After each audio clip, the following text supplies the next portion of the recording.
So the topic this week is communication, and some people kind of struggle with the concept of working with a virtual assistant who's absolutely in another country. And we might talk about that term virtual, but communication is really important and it's not that hard to actually get it right. So that's the topic we're going to be talking about with Ivy today.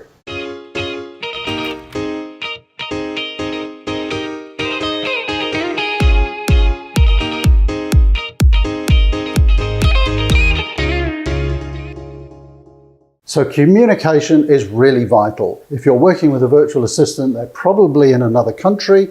They may well be, from a very different cultural background. And so it's important to get the communication right from the start and ongoing. So today we're talking to Ivy. You've been a VA for a year and a half. Year and a half, okay. And you've been working with clients in Australia? Yep. Okay, so let's give some potential clients here a tip. You might be thinking about hiring a VA and you're worried about the communication. What tips can you give us? First is you should have constant communication with your VA, because I observe that some of the clients just prefer to email. If you have tasks, you just simply email, and then when it's done, email back. So that's it. Yeah. It's very important that you constantly communicate. And we have a lot of tools that we can communicate with our VA. You can use Skype, Slack. I'd never heard of Slack. So it's like Skype, is it? Yeah, that's an application similar to Skype. You can call and chat via that. Okay. Also phone. I do have a local number from Australia, so it's very convenient to communicate with my client. If I have any clarifications in terms of the task, it's very easy to just contact rather than just email. Then you have to wait if he's busy or not. That's an interesting point, because studies on communication have shown like the effectiveness of different communication types, and verbal communication is the one that's understood most. Yeah. Written communication, it's really hard to write a very clear communication in written form, and it's very easy to misinterpret it. So there's lots of different ways of communicating. With my team, I'm based in Sydney. They all have Sydney phone numbers. Now you might think, well, why do we do that? Because we can chat on Skype. Well, I'm in the car a lot, and I'll be driving and think, I've got to talk to somebody about a video or a campaign we're running, and I can just ring them and chat while we're in the car. It's very convenient if you have a local number from the country. And that costs nothing. It's all done on the internet, which is really cool. So verbal communication, you like to talk to your clients. How do you like to communicate in other ways? Basically chat, email, and via phone.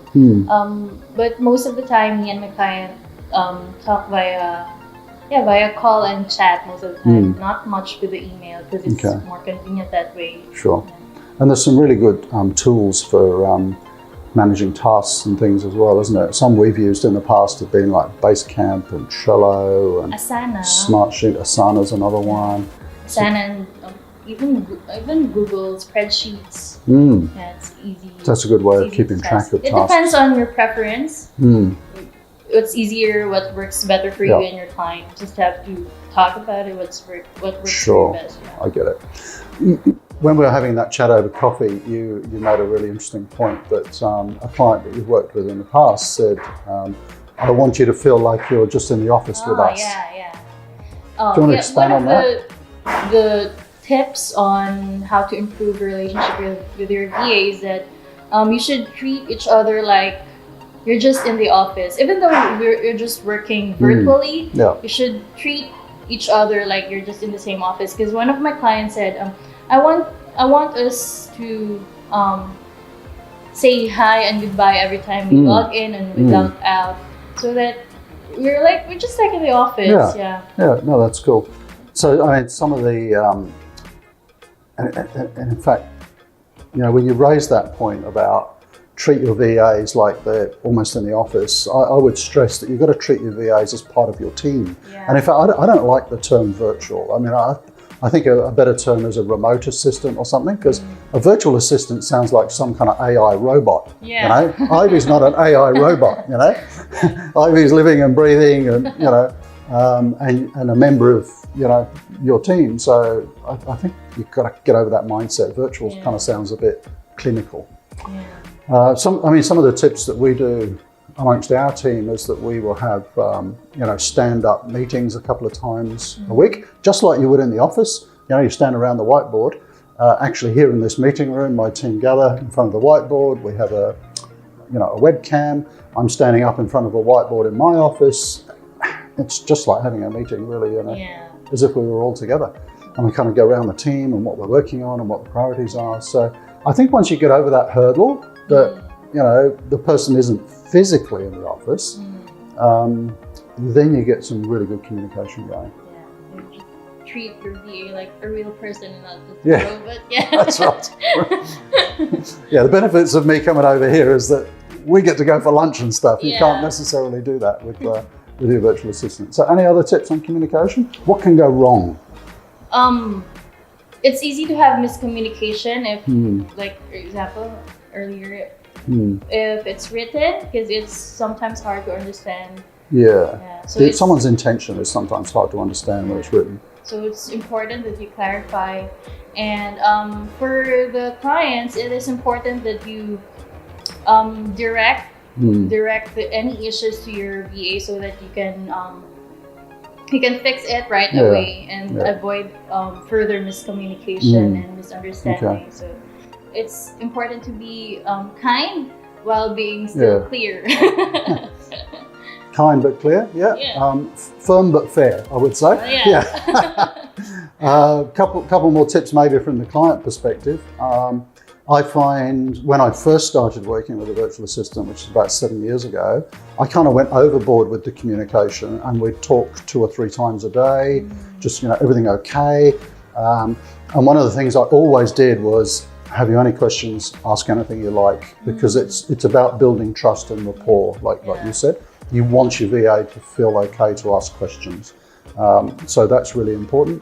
And the other thing is, early on, whenever I was asking a VA to do a task, I'd think, is this a task they're going to have to do more than once? And then I might do a screen recording. There's a lot of good tools, Jing, Camtasia, there's loads of free tools out there. It might have been travel booking or something like that. And I'd say, oh, look, here's my Qantas account, jump on, this is how you do a travel booking. Yeah. And then they've got it there on video, they can refer to it. So I have this sort of library of stuff. So it's easier for the VA to... Yeah, they don't have to keep asking then. They go, oh, how do I do the flight bookings? Oh, that's right, we've got to... Right. Also, it's important also for the VA to receive feedbacks. Yeah. So they will know what are the things to improve on. Yeah, that's really important.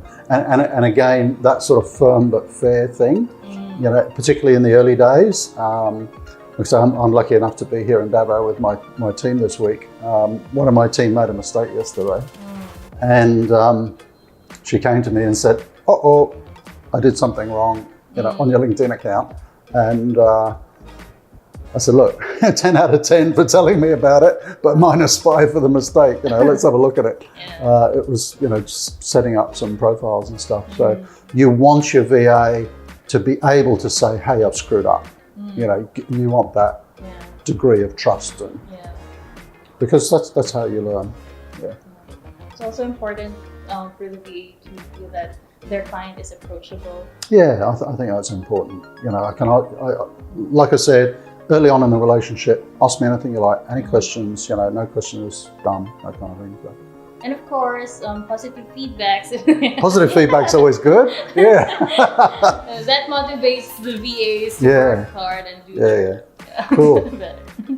Any other tips? We done? I think that's it. That's great. Thanks, Ivy. Some really good tips there. And so if you have any questions on communication, we might put some links to some of those tools down below. If you've got any questions, comment below, and maybe Ivy and I will answer those questions. Main thing though, don't forget to hit the subscribe button. If you find these videos of use, and there's loads of videos on the channel here about all kinds of topics relating to virtual assistants, hit the subscribe button. That way you'll be notified of all of our new videos, and they come out every Wednesday. So thanks for watching. It's been a pleasure to share some tips. Thank you, Ivy. Thank you, Rob. We better get going. See you next week.